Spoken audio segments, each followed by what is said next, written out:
Imagine कीजिए कि आप आज एक कंपनी की शुरुआत करते हैं और कुछ समय के बाद आप इसको $1 बिलियन में बेच देते हैं। क्या कहेंगे आप? बहुत बढ़िया। लेकिन अगर आपसे कहा जाए कि उस कंपनी के लॉन्च डेट से बेचने तक में केवल 3 साल तक का ही समय लगा, तब? जी हाँ, ये स्टोरी है इंस्टाग्राम की, जिसने फोटोग्राफी और फोटो शेयरिंग का सारा रूप ही बदल दिया। कैसे एक फैसले से कंपनी बनती है जो कुछ ही समय बाद अरबों डॉलर के वर्थ की बन जाती है। 6 अक्टूबर 2010 को लॉन्च हुआ ये ऐप, जिसे अब तक 1 बिलियन से भी अधिक लोगों द्वारा सराहाया गया है। ये है केविन सिस्ट्रोम की सफलता की कहानी। इंस्टाग्राम की इस स्टोरी को जानकर आपको कई बातें सीखने में मिलेंगी जो आपके बहुत काम की होंगी। तो बिना कोई देर किए जानते हैं इंस्टाग्राम की इस स्टोरी को। वर्ल्ड फेमस इंस्टाग्राम के संस्थापक केविन सिस्ट्रोम का जन्म 30 दिसंबर 1983 को यूएस में हुआ था। स्कूल के दिनों से ही केविन का कंप्यूटर प्रोग्रामिंग की तरफ काफी झुकाव था। वे डूम 2 वीडियो गेम खेलने के बहुत शौकीन थे। वे डूम 2 के लेवल्स को अपने कंप्यूटर प्रोग्रामिंग स्किल से खुद ही क्रिएट कर लिया करते थे।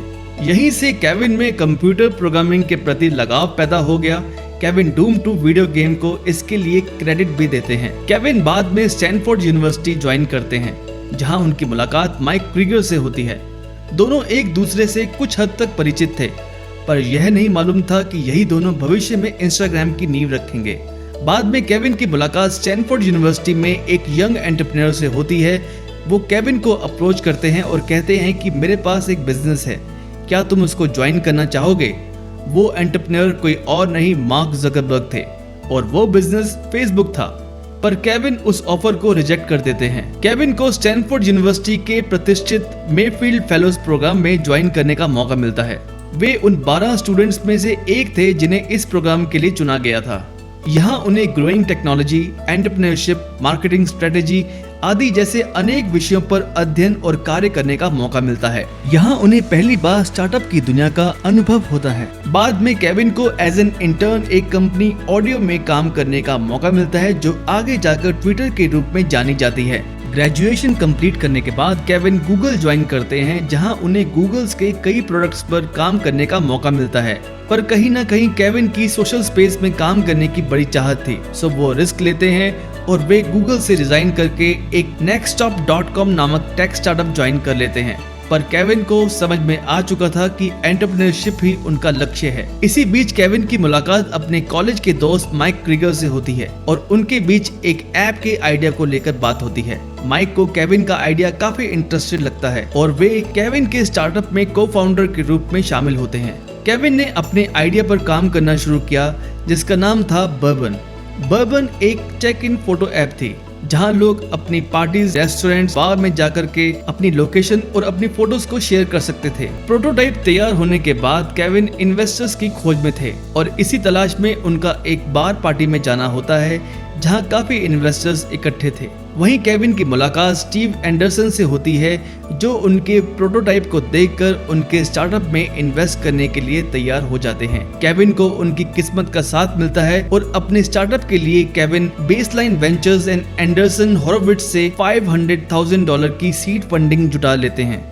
कुछ समय बाद बर्बन ऐप लॉन्च होता है, पर यह किसी भी तरह से सक्सेसफुल नहीं था। इस ऐप के यूजर की संख्या बमुश्किल 100 तक ही होती है। केविन और माइक को बर्बन ऐप का फ्यूचर समझ आ चुका था। कोई भी अन्य इस स्थिति में इस बात से चिंतित होता कि क्यों उन्हें कस्टमर्स नहीं मिल पा रहे, या क्या उन्हें मार्केटिंग में कुछ बदलाव लाना चाहिए। केविन और माइक ने कुछ अलग आउट ऑफ द बॉक्स जाकर काम करना सोचा। उन्होंने बर्बन ऐप के जो यूजर्स थे उनसे बात की और पूछा कि आप बर्बन ऐप का इस्तेमाल क्यों करते हैं, और जो जवाब मिले उन्होंने नोटिस किया सभी कस्टमर्स ने चेक इन ऑप्शन को नोटिस ही नहीं किया, पर वो फोटो शेयरिंग में ज्यादा रुचि रखते थे। शायद केविन और माइक को जवाब मिल चुका था। केविन और माइक दोनों ने ऐप में फोटो शेयरिंग फीचर पर फोकस करना शुरू किया। हालांकि ये कोई पहली फोटो शेयरिंग ऐप नहीं थी, ऐप स्टोर्स पर कई अन्य ऐप भी थी, पर केविन और माइक के सामने एक सवाल ये था कि वे किस समस्या का हल करने जा रहे हैं। केविन कहते हैं कि हमने भीड़ से अपने आप को अलग रखा। हम समस्या पर फोकस कर रहे थे कि कैसे लोग ऐप में जाकर बढ़िया तरीके से, आसानी से और कम टाइम में फोटो पोस्ट कर सकें, साथ ही एक साथ कई अन्य सर्विसेज पर उन्हें शेयर कर सकें। इसी बीच केविन अपनी दोस्त और प्रेजेंट में उनकी वाइफ निकोल के साथ छुट्टियों पर होते हैं। वहाँ केविन की ऐप को लेकर बात चल रही थी कि हम एक ऐप बनाने जा रहे हैं, पर उसका नाम इंस्टाग्राम होगा, ये अभी तक तय नहीं था। तो निकोल ने कहा ठीक है, पर मैं उसको यूज करना नहीं चाहूंगी क्योंकि मेरी फोटो उतनी अच्छी नहीं आती। उन्होंने बताया कि उनके सभी दोस्त अमेजिंग फोटो शेयर करते हैं फिल्टर की मदद से। उन्होंने केविन को सुझाव दिया कि वो भी अपनी ऐप में फिल्टर को जरूर ऐड करें। केविन को यहाँ से प्रॉब्लम और आइडिया दोनों मिल चुके थे। वे तुरंत फोटो फिल्टर पर काम करना शुरू करते हैं और एक फिल्टर रेडी करते हैं जिसका नाम था X Pro 2, जो केविन का बनाया पहला फिल्टर होता है। केविन इसको इंस्टॉल करते हैं और एक डॉग की फोटो लेते हैं जो इंस्टाग्राम ऐप की पहली टेस्ट फोटो होती है, जो आप भी ढूंढ सकते हैं। केविन और माइक दोनों अपनी छोटी सी टीम के साथ ऐप को बनाने में लग जाते हैं और बहुत ही कम समय में लगभग 8 हफ्तों में यह ऐप बनकर तैयार हो जाती है। और 6 अक्टूबर 2010 जैसे ही इंस्टाग्राम को लॉन्च करते हैं, ये ऐप जबरदस्त रूप से लोगों के बीच छा जाती है। इंस्टाग्राम का नाम इंस्टेंट और टेलीग्राम दोनों शब्दों के जोड़ से तैयार किया गया था। इंस्टाग्राम का क्रेज युवाओं के सर चढ़कर बोल रहा था। केवल रिलीज होने के 24 घंटों में यह ऐप 25,000 लोगों द्वारा डाउनलोड कर ली जाती है, जो अपने आप में एक नई ऐप के लिए जबरदस्त नंबर था। शुरुआत में यह ऐप आईफोन यूजर्स के लिए ही उपलब्ध था। एक महीने में इसकी संख्या 10 लाख लोगों तक पहुंच चुकी होती है। लोगों को इस ऐप में जो खास बात लगी वो ये थी कि इसमें पिक्चर्स को फिल्टर से काफी अच्छा बना सकते थे, और वो भी बिना कोई पर्सनल डिटेल शेयर किए। अगले 2 सालों में इस ऐप को लोगों का भरपूर प्यार मिलता है और कई बड़ी प्रभावशाली हस्तियां इस ऐप को ज्वाइन करने लगती हैं। इंस्टाग्राम युवाओं में बेहद पॉपुलर होता जा रहा था, जिसके कारण मार्क ज़करबर्ग का ध्यान इंस्टाग्राम की तरफ गया। मार्क ज़करबर्ग ने जब फेसबुक लॉन्च किया था तो लोगों में फेसबुक के लिए बहुत क्रेज था और वो देख रहे थे कि वही वॉल्यूम अब इंस्टाग्राम के प्रति बढ़ता जा रहा था। मार्क केविन के पास एक डील लेके आते हैं और उन्हें इंस्टाग्राम खरीदने के लिए $1 बिलियन का ऑफर करते हैं। केविन और माइक इसके लिए तैयार हो जाते हैं। केविन का मानना था कि फेसबुक से जुड़कर इंस्टाग्राम एक नए लेवल तक पहुंच जाएगी, जो काफी हद तक सही साबित हुआ। आज 1 बिलियन से भी अधिक लोग इंस्टाग्राम का यूज करते हैं और इंस्टाग्राम की आज की वर्थ $100 बिलियन से भी अधिक की है।